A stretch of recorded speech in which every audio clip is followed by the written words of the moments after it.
สบายดีจ้าวันนี้เข้ามาบ้านไหนคะมากินแกงไข่มดแดงยังมีไข่ใหญ่อยู่พี่น้องจะไข่ใหญ่ฮะก็เริ่ม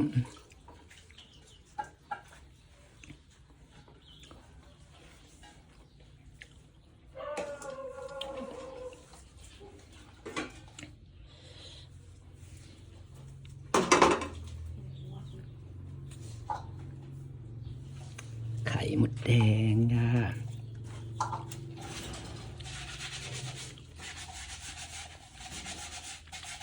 ไปลองตีเป็นแหย่มันได้หลายเต๋อพี่น้องเนี่ยมันจะมีไข่ใหญ่หนักกันนี่เนาะวันนี้กับสีหนาวนะคะหนาวมาอีกแล้วจะเป็นขี้เหล็ก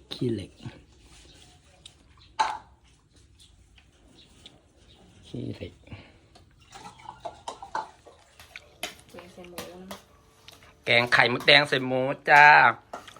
วันนี้เขามากินข้าวเยอะๆนายครับ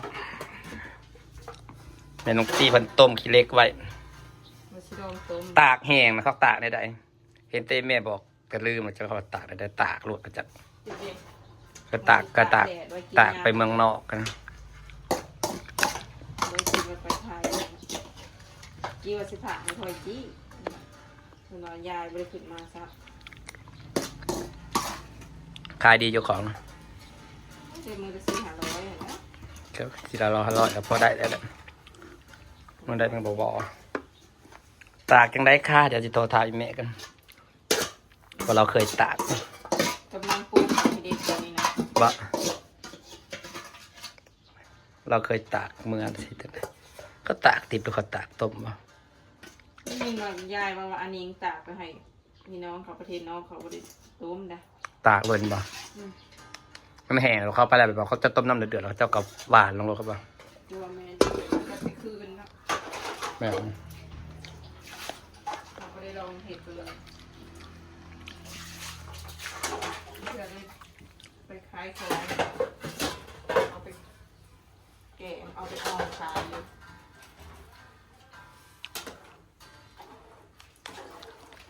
ซื้ออยู่ตลาดก็ได้ตลาดชาบูอันนั้นลาวดีบริมีเด้อพอคิดดีตลาดลาวแหละแล้วพอบุคอยนะแพงสุกแล้วแกงไข่มดแดงจ้ามาเด้อจ้าพี่น้องจ้าสุกแล้วครับกระเดาอันนี้ซอยปลายังวะ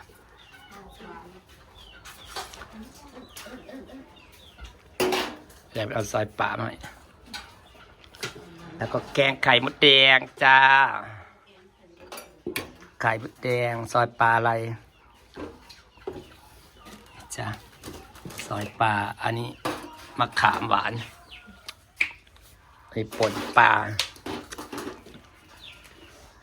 แกงไข่มดแดงแง่มาสดๆพี่น้องมีไข่ตึงมันหนักยังมาได้คนมีไข่ตึงแล้ว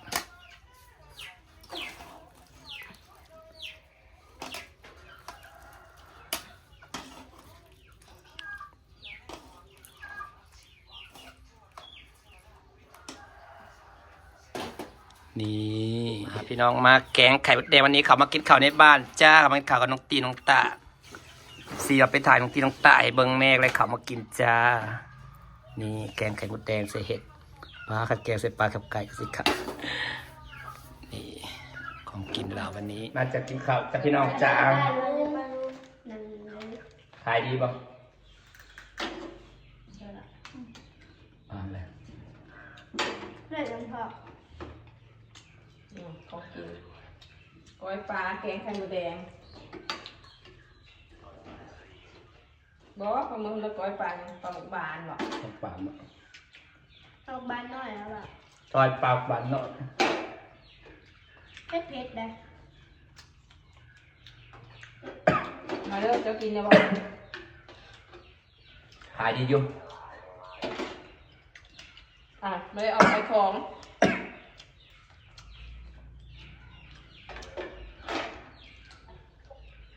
ฮะ มันเช้ากูได้ขาย คล้ายเลย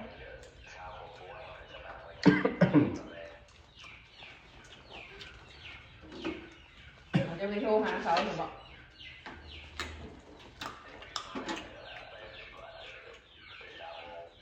แกงไข่มดแดงพี่น้อง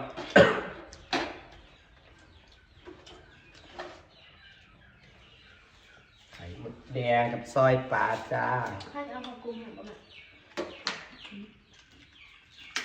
เอามากุม ข้าวกระเดาเนื้องามกระเดาโค้ง หน้ากระแตะ ผมอยู่ไหน ผมว่าข้าวกระเดา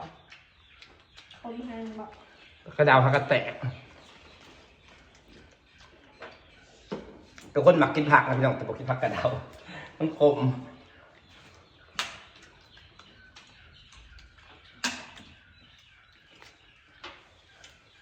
ขมแต่ขมหวานครับ ตัวแห้ง ต้นนาไปก่อนที่มันบอกขม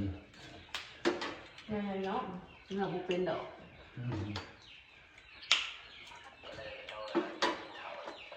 ฮะ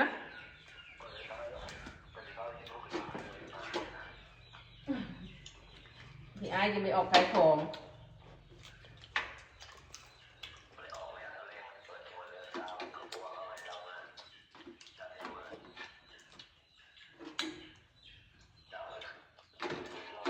ไปอยู่เมืองจันทร์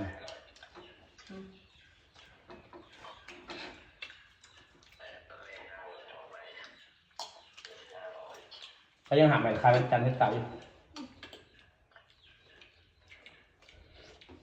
โดนแต่ปะ ด้วย ให้เอาที่ดอก เอาดิ คอเสียบคอเลยมั้ย ตัวแห้งครบ ใส่ถุง เออ ไปสาวไปเลย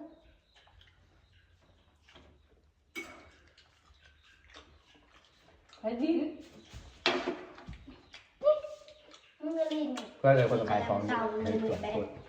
ถ้ามันไม่ลินมันหาที่เก็บ ฮะ แบนลอยเป็น แล้วก็เดี๋ยวคนขายของ แบนลอย ขาย ลอย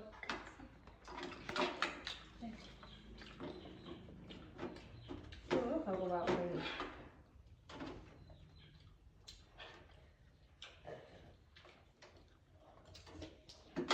เขาว่าจะเกิดแต่ไรมาอยู่แล้ว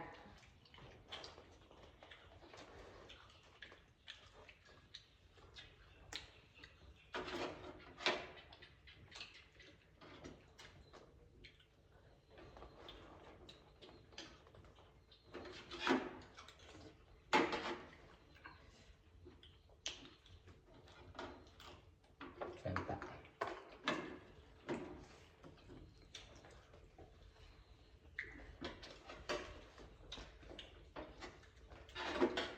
มันหลายไงไปไวไปทำงาน แอนสิไปยังไปเรียนไปทำงาน ไปกรุงเทพเฮียนเนี่ยเฮียนก็บ่มีประโยชน์หรอก ยังประโยชน์จะคุมหายเอาออก ตอนไงคุณตอนน้อยน่ะมีประโยชน์ ถึงไงก็มีประโยชน์เนี่ยอย่างโรงเรียนมีประโยชน์ ตอนใหญ่นะออกตัวน้อยออกมาเป็นควาย ให้จบม .6 ก่อน ห้องมสาม จบม .7 ไปกรุงเทพ ห้องมสามครับ จบปหาก็ไปด้วยแหละ ไปก่อน ทำไปต่อมอ ไปหาเงินแล้วเหรอจะหน่อยเธอจากไรเมียทองบาทละ70,000แหละมันมีปัญญาแล้ว แต่เมียก็หาเองแล้วทอบัตรคิดมือมันมีปัญญาหาเงิน70,000นึงเป็นแสน บ่ได้ลายก็ได้ทองกันยังใครอยู่แล้ว หาใส่ยังสิบ่พองัวคุ้ยผมมีตะกอนงัวคุ้ยผมมีท้องผมมีงัวขายแบบแหละ ายแล้วไปซื้อทองเลยแม่ หัวกระแพงหัวกระแพงตายมาเล่นเมียแล้วขาดองกระแพงแบบนี้ทอง2 บาทนี่ก็1,400,000คุณแทนบทจะหาได้ดู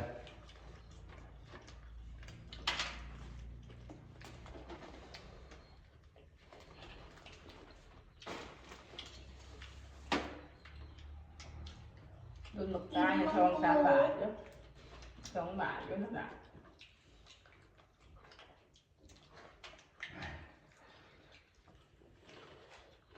หาเมียขาดองก็คือกับต่าง ไปเอาเมียคนไทยเลยนะจังเหมือนเอามา โอ้ให้ขาดองแพงกันแล้ว เอามันในกิ๊กก๊อก เอาแม่เมียฮะ เอามันในกิ๊กก๊อกมันจะแจงครับ โอ้สมองเขาบอกว่าจะแต่งกันต่อซอยจากงานนี้เก่า